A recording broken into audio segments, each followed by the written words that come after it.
बिस्मिल्लाहिर्रहमानिर्रहीम, अस्सलाम वालेकुम। मैं बहुत सारी यूनिवर्सिटीज़ के लिए अप्लाई करता रहा हूँ वाइस चांसलर की स्लॉट के लिए। और अक्सर मुझसे दो सवालात किए जाते थे या दो चीज़ों पे मुझसे बहस होती थी, की जाती थी। एक था कि यूनिवर्सिटी ऑफ एग्रीकल्चर फैसलाबाद जहाँ से आप आए हैं वहाँ पे ब्रादरीज़म बहुत है। और दूसरा बात करते थे कि जी इकरार साहब जो हैं वो बड़े अरसे से वहाँ पे वाइस चांसलर बैठे हुए हैं। तो इन दोनों पे मैं बात करना मुनासिब समझता हूँ, क्योंकि बड़ा मेरे लिए होता था कि ये ऐसा क्यों होता है। जी। तो इसके अलावा मज़ीद मैं बात करूँगा कि ये ब्रादरीज़म क्या यूनिवर्सिटी ऑफ एग्रीकल्चर फैसलाबाद में ही है, और इसके अलावा कि क्या ये ब्रादरीज़म से हम छुटकारा पा सकते हैं, जिसको बुरा समझा जाता है, जो कि मुझे वाइस चांसलर के स्लॉट के लिए इंटरव्यू में पूछा जाता है, तो क्या इससे हम छुटकारा पा सकते हैं। तो इस पे बात करूँगा। तो शुरू करते हैं कि क्या ये ब्रादरीज़म जो है वो यूनिवर्सिटी ऑफ एग्रीकल्चर फैसलाबाद में है। तो इसमें तो कोई दूसरी राय नहीं है कि ये बिल्कुल मौजूद है और बड़ी स्ट्रांगली एम्बेडेड है। तो मुझसे पूछा गया था कि इसकी रीज़न क्या है। तो मेरी नज़र में, जो मैंने जवाब दिया, मेरी नज़र में हमारे एग्रीकल्चर यूनिवर्सिटी में हमने एक सिस्टम रखा हुआ है जो है अच्छा, लेकिन वो गलत, उसमें थोड़ी सी गलती भी होती है उससे, उस सिस्टम से, कि हमने बेसिकली ये ज़राअत की यूनिवर्सिटी है और ज़राअत का देहात के साथ तल्लुक़ है। तो एग्रीकल्चर यूनिवर्सिटी में एडमिशन जब होता है तो वहाँ पे देहात के जो स्टूडेंट्स होते हैं जो ज़राअत के साथ मुंसलिक हैं असल में, उनके लिए कोटा रखा हुआ है और बहुत बड़ा कोटा उनका होता है। तो कोटा सिस्टम है बेसिकली, और डिफरेंट एरियाज़ के लिए कोटा है।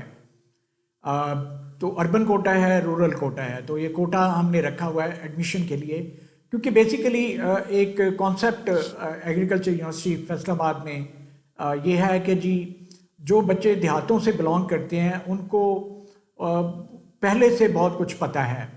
तो शहरों के बच्चे, इनको तो ये नहीं पता होता कि चुकंदर का दरख्त होता है या चुकंदर ये वेजिटेबल है, या जो मूली है ये ऊपर लगती है या ज़मीन में लगती है, इस तरह की बातें, या शलजम जो है किस तरह का इसका पौधा होता है, झाड़ी होती है, पौधा। तो बहुत सारी बातें इस तरह की होती रही हैं, होती हैं। और उस वजह से ये ज़रूरी यूनिवर्सिटी में ये कॉन्सेप्ट है कि देहातों से बच्चों को लिया जाए जिनके बेसिक कॉन्सेप्ट मौजूद हैं और उनको ही ट्रेन किया जाए, क्योंकि इन्होंने देहातों में जाके ही बाद में सर्व करना है एग्रीकल्चर डिपार्टमेंट में। तो ये रीज़न है कि देहातों से बच्चे लिए जाते हैं, और ये बड़ी जेन्युइन रीज़न है, इसमें कोई दूसरी राय नहीं है, ये होना चाहिए। लेकिन मेरी नज़र में इसी वजह से, क्योंकि वो देहातों से आते हैं, तो देहातों में हमारे जो है ना वो बरादरी सिस्टम बड़ा स्ट्रॉन्ग है, वहाँ पे ये ज़्यादा है निस्बतन शहरों में। तो देहातों में ये कल्चर ज़्यादा है बरादरियों का। तो इस वजह से ये जो बरादरीज़म है ये ज़रूरी यूनिवर्सिटी में मौजूद है और ये रहेगी, क्योंकि जब तक ये सिस्टम रहेगा, इस तरह एडमिशन होता रहेगा, मेरी नज़र में ये रहेगी, इसे आप ख़त्म नहीं कर सकते। इसमें तो कोई दूसरी राय नहीं। अब आ जाती है बात कि इकरार साहब इतने सालों से बैठे हुए हैं वहाँ वाइस चांसलर, ये भी मुझसे सवाल होता था। तो मैं जवाब ये देता था कि ये क्या हमें ये देखना है कि क्या ये इकरार साहब का कसूर है या सिस्टम का कसूर है जो उन्हें अलाउ करता है। क्या हमारा ये सिस्टम है कि एक यूनिवर्सिटी में हमने कोई रूल्स इस तरह के बनाए हुए हैं कि एक यूनिवर्सिटी में जो वाइस चांसलर है वो एक टेन्योर से ज़्यादा अपॉइंट नहीं हो सकता। द आंसर इज़ नो, हमने ये बाइंडिंग नहीं लगाई। तो अगर हमने ये बाइंडिंग नहीं लगाई तो professor doctor Ikrar Ahmed Khan has all the right to apply for any slot या vice chancellor slot of agriculture university Faisalabad. तो उनका पूरा राइट है और ये उन्हें कॉन्स्टिट्यूशन देता है। तो अब आप उनको सिलेक्शन में किसी और को सिलेक्ट कर लें तो वो फिर दोबारा उधर वाइस चांसलर नहीं लगेंगे। तो अब मैंने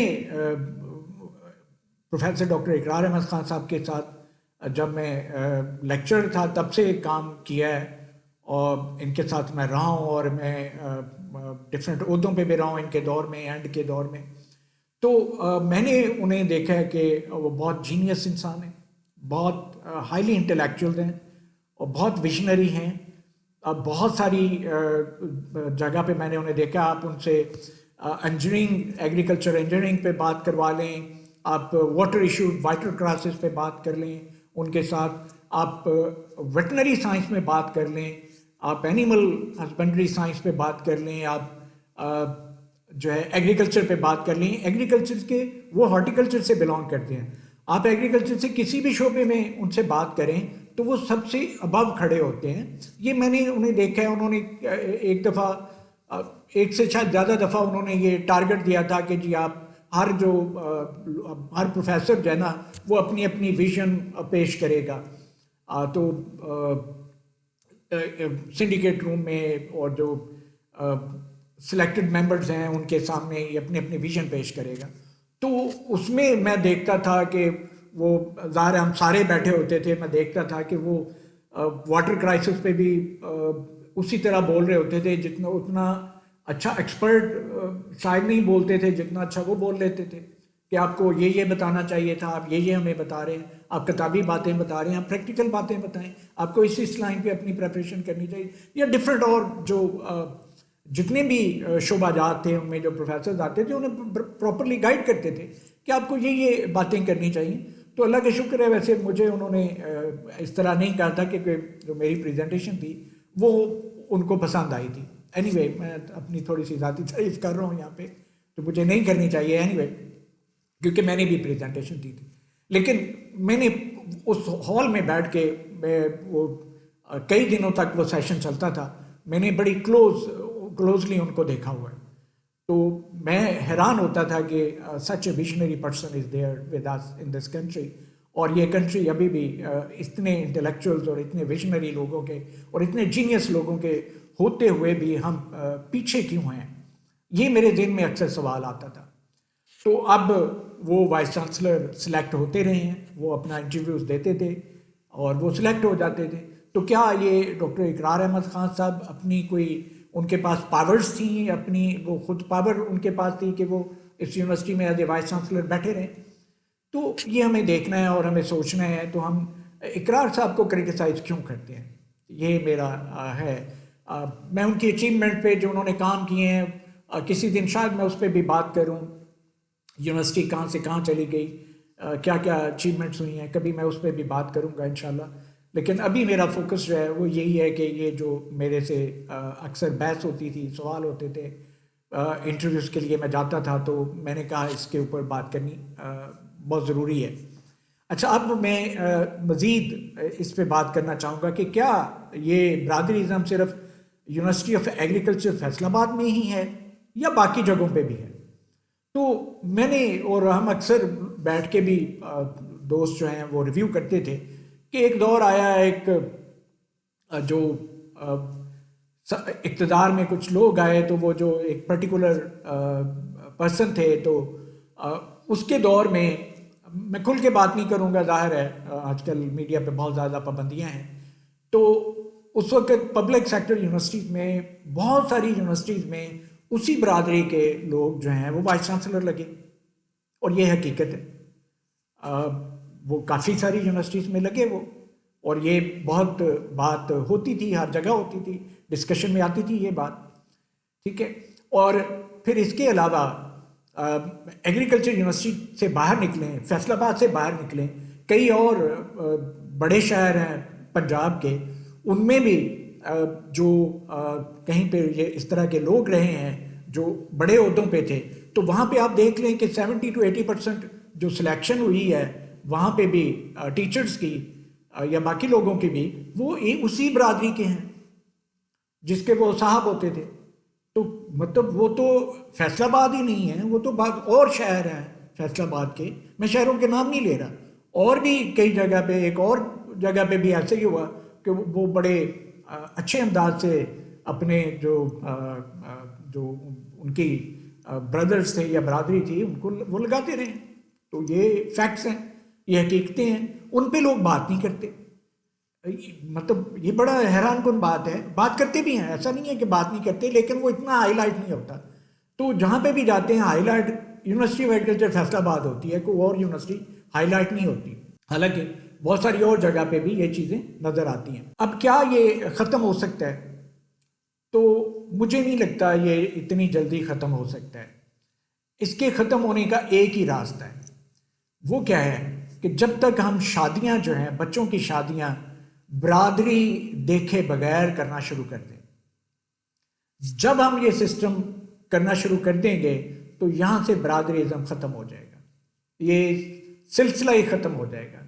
तो इसका हल यही है कि हम अक्रॉस बरादरी जो है वो शादियां बच्चों की करना शुरू करें, तो तब ये ना जो है ये ख़त्म होगा, वरना ये चलता रहेगा।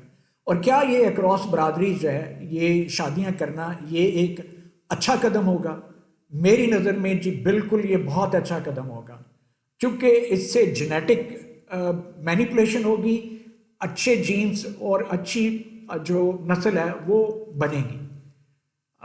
तो जैसे ही ये क्रॉसिंग होगी और जीन मैनिपुलेशन होगी तो उससे अच्छी प्रोडक्ट आएगी, अच्छी नस्ल निकलेगी और हम बेहतरी की तरफ जाएंगे। ये जितने भी यूरोपियन कंट्रीज़ हैं, अमेरिका है, कनाडा है, वहाँ पे वो इमिग्रेशन होती है, वो क्यों करवाते हैं?